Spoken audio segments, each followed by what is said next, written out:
Vanguard. The Vanguard playlists are currently in a solid place with a healthy population, and we have more additions coming up. First up, Vanguard medals. Vanguard medals will be available in Vanguard Ops and Nightfall starting in Season 22. After first being introduced in last year's Guardian games and their continued success in this year's event, we have decided to bring them in full-time to spice things up in our Vanguard playlist. Medals will contribute to scoring, allowing players to attain higher scores and reputation multipliers by performing unique actions and doing cool things.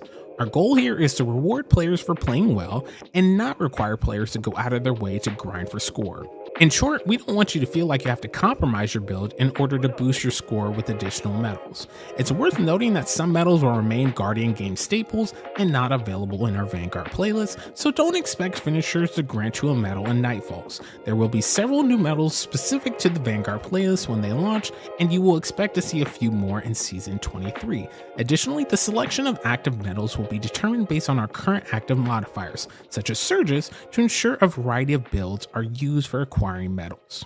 Just stopping here really quick, I do think this is actually going to be a really good change. One of the things that immediately came to mind, but they addressed right here, was the finisher thing. Again, they didn't necessarily talk about res farming, so your teammate dying, you res them and then you get points.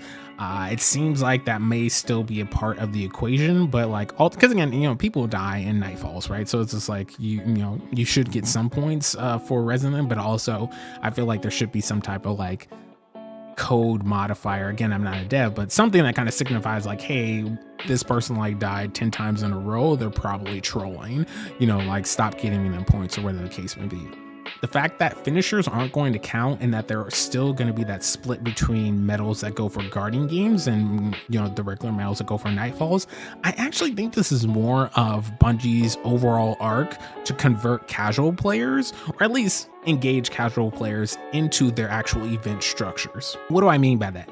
I mean that, again, a lot of folks have already made the commentary about microtransactions and how the different events that we get throughout the year actually are really meant to like drive up profits for Bungie, which again, I don't think they have any shame about, and that's kind of their model, and they've just kind of said like, suck it, and to the community and kept it pushing. So for me, I think this is actually one of those pathways to that, because it really opens up for them to get used to. It's like, oh yeah, I'm doing playlist activities, I'm doing Nightfalls, because again, a free to try player, because again, this is not a free to play game, this is a free to try game, but a free to try player downloads the game, is engaging with the game, they automatically have access to the Vanguard playlist, and they're playing it and they're seeing this kind of like features like, oh, I'm getting medals and I'm getting these awards, and then it's setting off serotonin in their brain and all this good stuff. And then when the event actually comes around, like Guardian games, they're just like, oh, I can do this.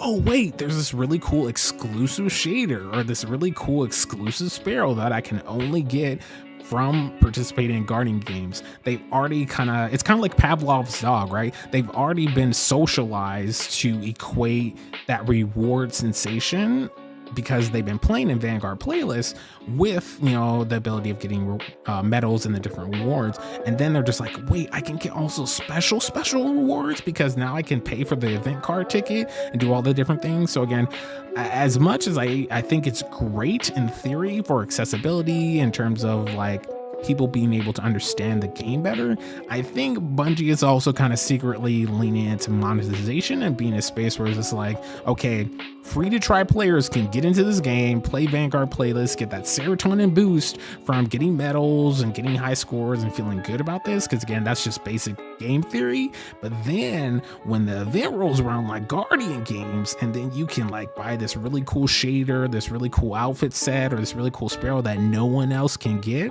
and you can get that serotonin boost because of the medal sensation. Again, it seems like they're funneling the more casual players into that model for profits. Again, it's all my theory, but at this point, I think we've seen enough from Bungie that it's not unfounded.